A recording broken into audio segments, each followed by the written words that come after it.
Now we shall begin.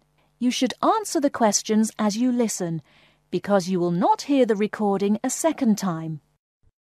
Listen carefully and answer questions 1 to 6. Good morning. It's Mr. Robinson, isn't it? Have a seat. Stephen Robinson. Yes. Is that S-T-E-V-E-N or P-H? It's V. OK. I've got your letter of application, but I need a few more details for the file. Now, you're from Manchester. What exactly is the address? Yes, it's Dynevor Gardens. That's D-Y-N-E-V-O-R. Prestwich. Thanks. And telephone? Well, it isn't mine, it's the landlord's, but I can be contacted. It's 483-250. Uh-huh. The landlord lives in, does he? Well, he has the flat downstairs, and he's a friend of the family anyway. I see. OK. According to your letter, I imagine you were born in, let me see, 1960? 61. Right. And the date? 12th of July. Thank you. And I believe you're married. No, I'm getting married, but not for a few months. Oh, sorry. Well, I mean, congratulations. Is it going to be in Manchester? Well, no, actually. My fiancée's from Wales, so we're getting married in her home village, near Bangor. Oh, how nice. Now, as you know, when you apply for a post with Williams Engineering, we need to find out a few things about both your academic background and more recent work experience, the latter being especially important in respect of this rather specialised position in the area of water management. First of all, A-levels. Yes, I've got 3. Geography, maths and physics. Geography, maths and physics. OK. Before you hear the rest of the conversation, you have some time to look at questions 7 to 10.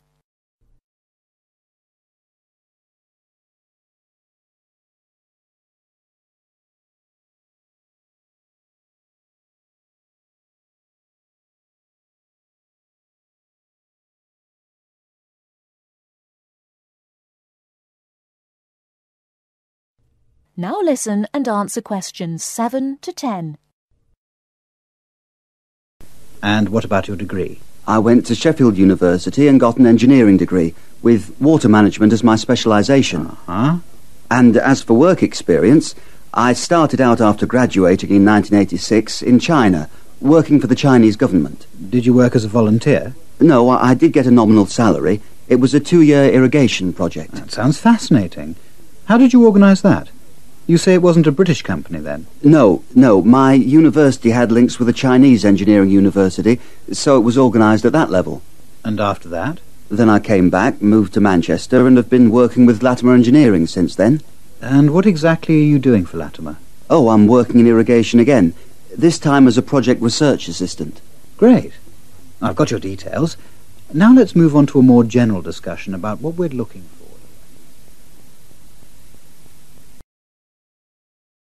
That is the end of part 1. You now have half a minute to check your answers.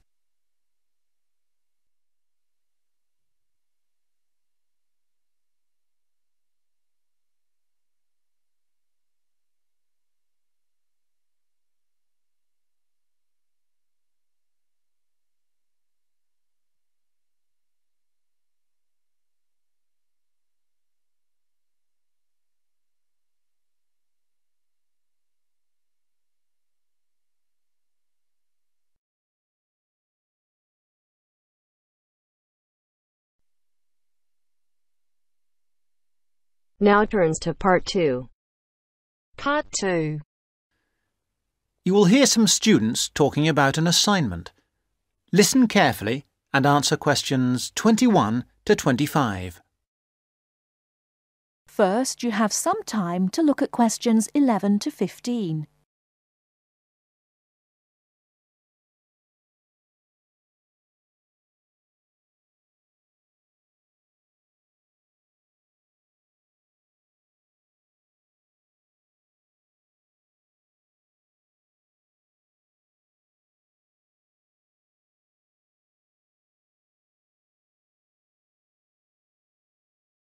Now, listen carefully and answer questions 11 to 15. Hello, Tom. Hello, Anne. What have you been doing? Oh, just sitting around, catching up with some reading. I've had a great time. You know we're doing this assignment on... what is it? Museums, their costs and benefits. That's right. Well, I've been to the Sandgate Museum. It was really good.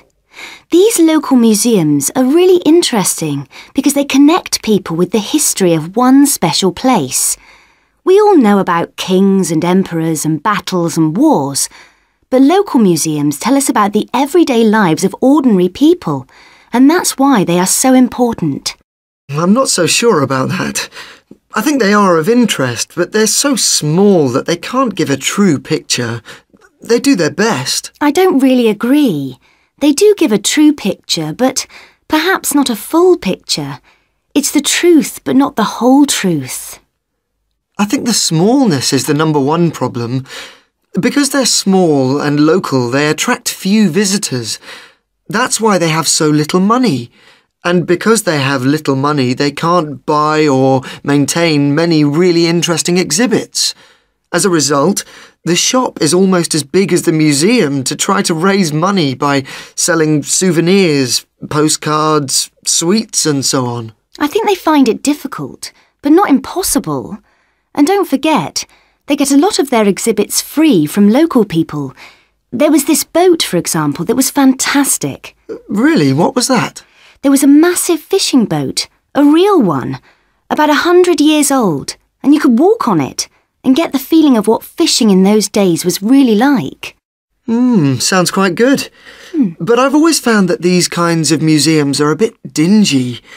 For example, the display cabinets are so dark that you can hardly see the exhibits, and the labels are sometimes difficult to read.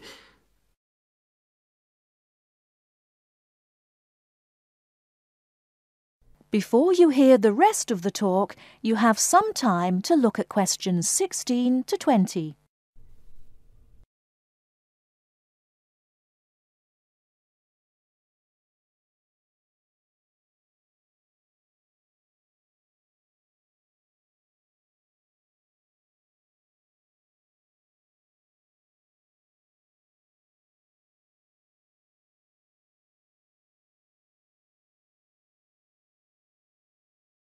Now listen and answer questions 16 to 20. So coming back to our assignment, what we've got to decide is whether these museums should be funded by the government or just by local people.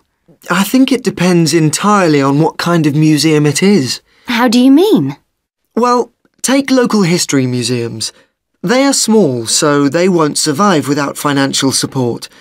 But that should come from the local authority, since only people in that area or tourists will visit it. I agree, but what about big natural history museums? Surely they should get money from the central government. Why? Children who want to learn about nature can go out into the countryside with their school teachers. They could survive from donations, and they get loads of visitors anyway.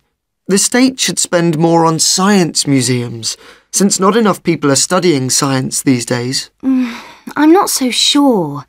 But I do think a sort of museum which should not get public funds is the craft museum. Yes, like museums of cotton weaving. Yeah, which are of interest to only a very small number of people, and they should pay for it. I agree, but a working farm is a different thing again. That's something from the past of all of us, and so it's important to the local community. Kids can learn a lot too. That's the sort of thing that the local government should be spending its money on. Yes, I agree. Well, I think we've got plenty of ideas for our assignment.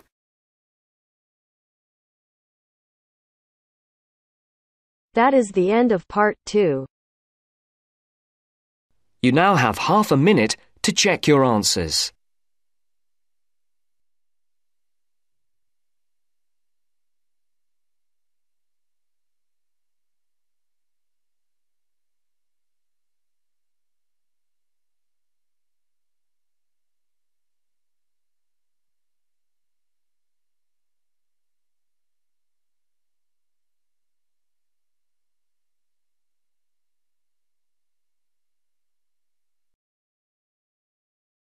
Now turns to part 3.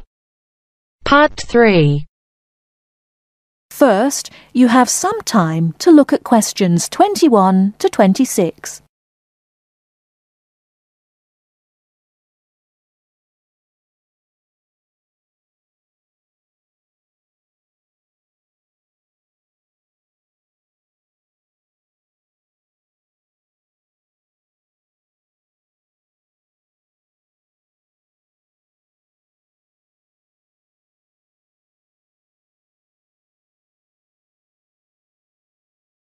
Now listen carefully and answer questions 21 to 26.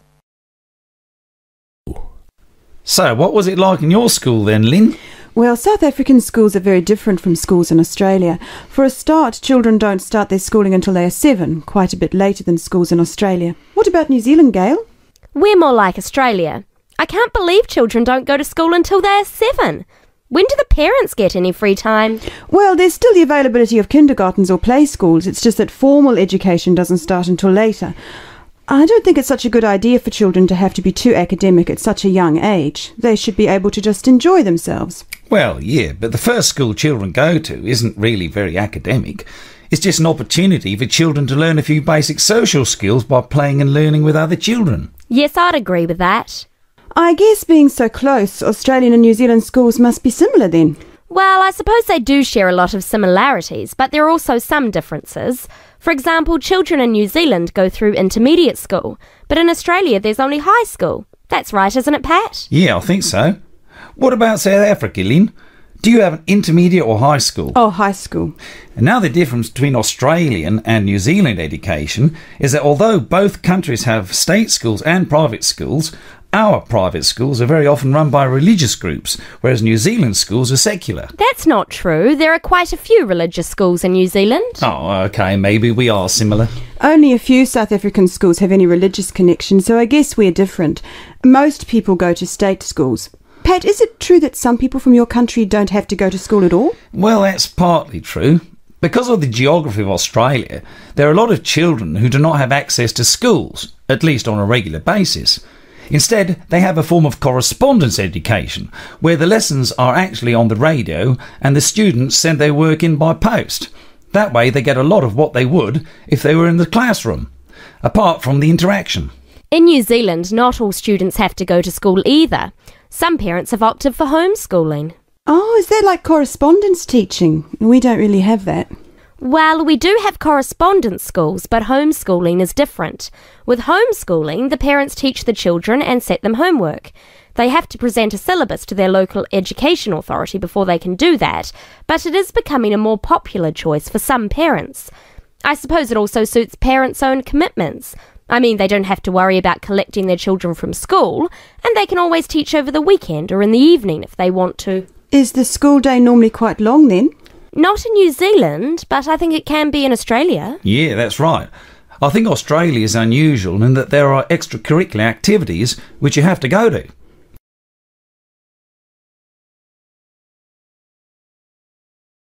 Before you hear the rest of the talk, you have some time to look at questions 27 to 30.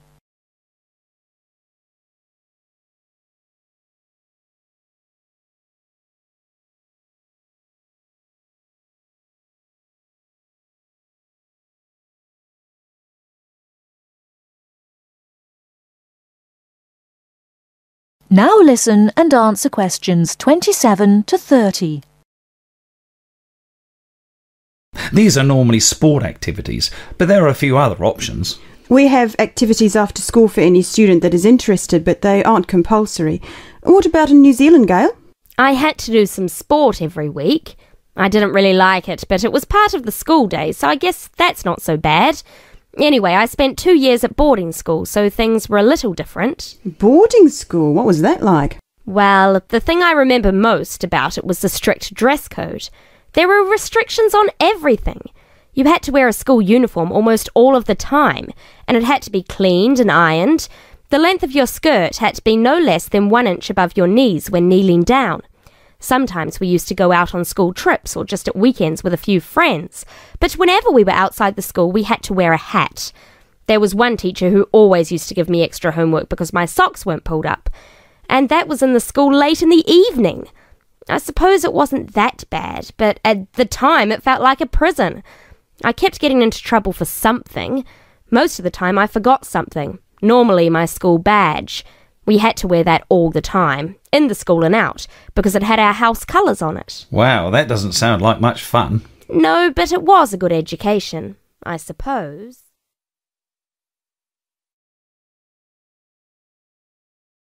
That is the end of part 3. You now have half a minute to check your answers.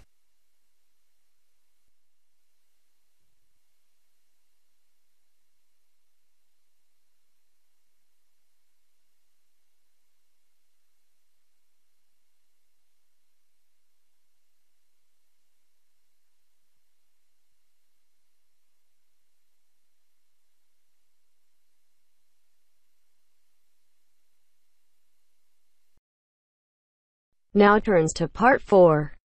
Part 4.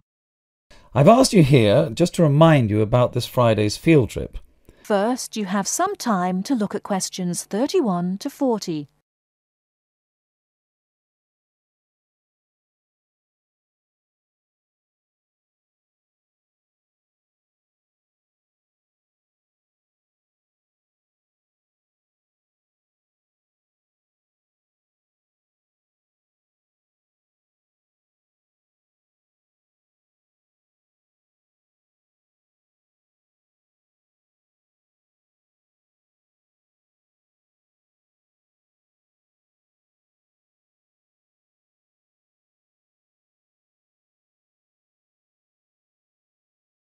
Now listen carefully and answer questions 31 to 40.